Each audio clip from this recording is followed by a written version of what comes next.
मन की बात करते हैं, लेकिन मैं उसे मन की बात नहीं, मन की मार कहती हूँ। मन की मार? तो क्या कह रहे हैं, हमारी मन की मार करते हैं, अपनी मन की बात करते हैं। वो तो कानून के खिलाफ कर रहे हैं, जो कानून के खिलाफ करता है वो भी देशद्रोही है। ऐसे तो मोदी जी भी देशद्रोही हैं। देखिए, मैं भी उनकी अंधभक्त थी पहले। मेरा पापा अंधभक्त क्या होते हैं, मुझे आज ये बताइए पहले आप। जो ऐसे फॉलोवर जो उनको मतलब जो काम करें वो उसमें, क्योंकि वो पहले अच्छा काम करते थे, सबकी बात सुनते थे। मैंने भी उनको वोट दिया था। मैंने पापा के साथ गई थी। अच्छा। पापा ने मेरे को उन्होंने वोट दिया था, उनको वोट दिया था। अब सरकार में कि पूरी सरकार मोदी जी की वजह से पूरी भाजपा क्यों बदनाम हो रही है? अभी भाजपा के एक तरह से वही चाह रहे हैं मोदी जी, लेकिन भाजपा गंदी नहीं थी पहले, ना बदनाम थी पहले। आप अटल जी को देख सकते हैं, और आप बहुत सारे ऐसे चेहरे हैं बीजेपी के पहले थे, वो उन्होंने भी बहुत अच्छे काम किए हैं। लेकिन जब से मोदी जी आए तब से क्यों बीजेपी का नाम बदनाम हो गया। ये अपना मैं तो उनकी मम्मी जी को भी नमन करती हूँ, उनकी माता जी को, हीराबेन जी को। उन्होंने कैसे वो गरीबी का दौर देखा, उनको पढ़ाया। और आगे जाके आपको राजनीति में जाना है? जी हाँ, बिल्कुल, मेरे को राजनीति में जाना है। तो किसी पार्टी में जुड़ेंगे, अपनी पार्टी बनाने की सोचिए? जी, मेरे को अपनी पार्टी बनानी है। अपनी पार्टी बनानी जी। है। नमस्कार दोस्तों, मैं दामिनी शर्मा बहुत बहुत स्वागत करती हूँ आपका। हमारे साथ आज संदीपनी मिश्रा जी मौजूद हैं। संदीपनी मिश्रा एक ऐसी बच्ची जिसको अक्सर आपने वीडियोस में इनकी बातों को सुना होगा।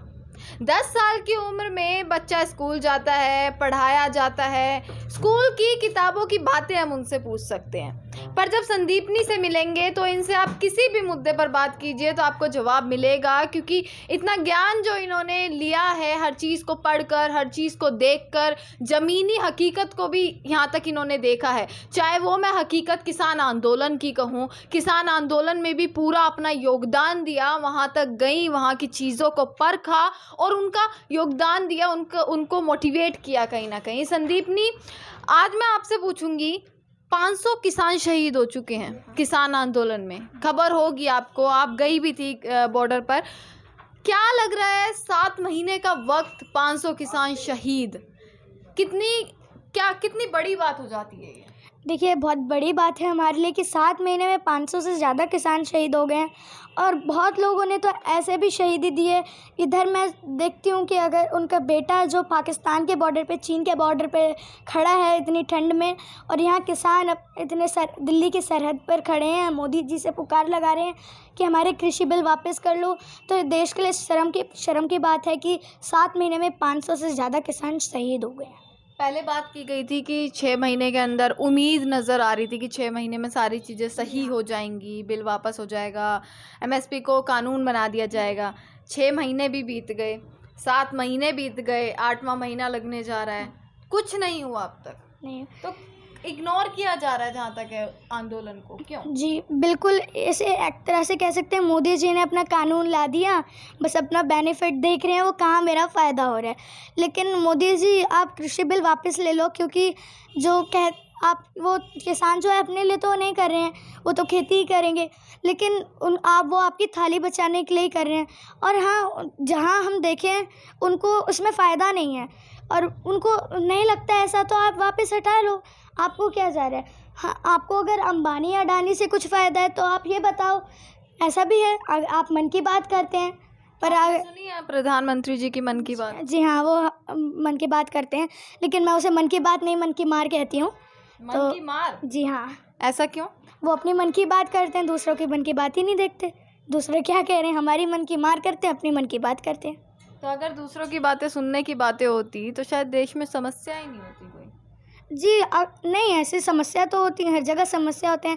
कहते हैं जहाँ समस्या है वहाँ समाधान भी है, लेकिन अगर आप लोगों की एक बात तो सुनो कि किसका क्या है, कौन किस नज़रिए से देख रहा है, तो आपको देखना चाहिए कि कैसे कौन कह रहा है। आपने किसानों से क्या पूछा कि कृषि बिल हम ले आए? क्या किसान तो अभी भी मना कर रहे हैं। वो किसान मानते ही कहाँ हैं उन्हें, तो पूछेंगे क्यों? देखिए, अगर आप पूछते तो ऐसा होता, और शायद 500 जो शहीद हुए हैं हमारे किसान, उनकी जान भी बच जाती। तो आपको नहीं लगता किसान भी अड़िग हो चुका है? कोरोना का काल चला, बीमारी चली, पर किसान वहीं की वहीं बॉर्डर पर।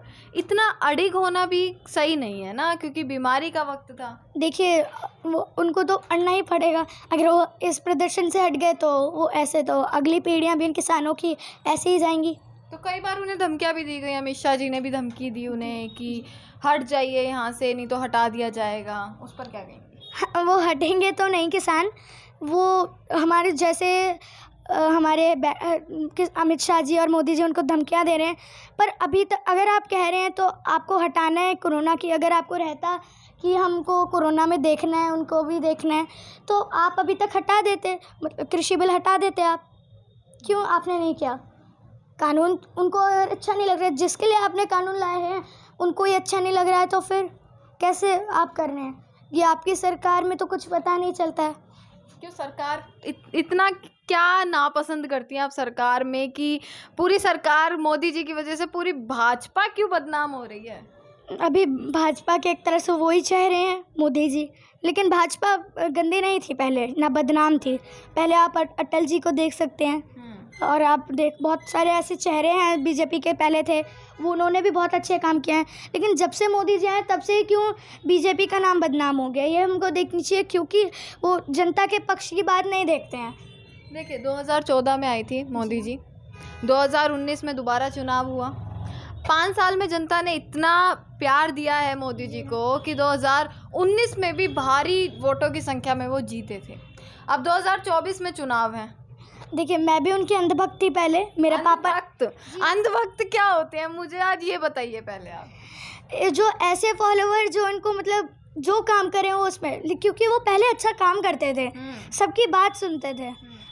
मैंने भी उनको वोट दिया था, मैंने पापा के साथ गई थी। अच्छा। पापा ने मेरे को उन्होंने वोट दिया था, उनको वोट दिया था। तो तब धीरे धीरे उनकी पार्टी में बदलाव आने लगा, उनके नेचर में बदलाव आने, काम उनका खराब होने लगा। फिर हमने उनको वोट तब से देना बंद किया, और तब से हमने केजरीवाल जी को वोट देना शुरू किया, जब से केजरीवाल जी आए। कौन कौन से कार्य नहीं पसंद आए आपको सरकार के? देखिए, ऐसे उनके बहुत कार्य हैं, उनके गिनाऊंगी तो कितने दिन लग जाएंगे। ऐसे उन्होंने बहुत अच्छे बता दीजिए, उसमें तो 1 मिनट लगेगी। अच्छे भी उनके हैं, मैं बताऊं तो उन्होंने पहले जब वो सीएम थे, मतलब सीएम भी नहीं थे, तब उन्होंने इतनी गरीबी से दौर जिया अपना। मैं तो उनकी मम्मी जी को भी नमन करती हूँ, उनकी माता जी को, हीराबेन जी को। उन्होंने कैसे वो गरीबी का दौर देखा, उनको पढ़ाया, और उनके अच्छे काम में बताऊँ, उन्होंने एक तो राम मंदिर की एक सुनवाई की, लेकिन उन्होंने नहीं कही, उन्होंने उसमें अपना एक योगदान की दिया कि उनकी अच्छी बात मुझे इसमें ये लगती है कि उन्होंने राम मंदिर बनवाया, जहाँ हिंदुओं के लिए भी उन्होंने बेनिफिट किया। लेकिन ये नहीं कि आप उसी के नाम पे बार बार वो करते रहो और मुसलमानों को डाउन करते रहो। तो मुसलमान भी अपनी मर्ज़ी से आए थे, मुसलमानों पे चॉइस थी कि हम पाकिस्तान चले जाएं जब हिंदुस्तान और पाकिस्तान का बंटवारा हो रहा था। लेकिन उन्होंने ये देख के वहाँ नहीं गए कि हम बचपन से यहाँ पले बढ़े हैं, हमारे पूर्वज यहाँ रहे हैं और हमारी निशानियाँ हैं। क्यों नहीं गए वो वहाँ पे? क्योंकि उनका अपना था कि उन्होंने बोला हम भारत माँ से प्रेम करते, लगाव था, तो वो उनको चॉइस थी, वो जा सकते थे, सारे 1 मिनट में जा सकते थे, उन पर तो सुविधा भी थी और वो उनको अपना था। पर क्यों नहीं गए वो? उनका था, तो आप कैसे हटा सकते हो जो इतने पहले से? आपको कभी कभी डर नहीं लगता जिस प्रकार से आप सरकार का विरोध करती हैं? क्योंकि ऐसे कई सारे उदाहरण हमारे सामने आ चुके हैं कि जो भी सरकार का विरोध करता है, कहीं ना कहीं उन पर धाराएं लगा दी जाती है, उनके साथ कुछ ना कुछ गलत होता ही है, माना जाए। तो आपको नहीं लगता डर?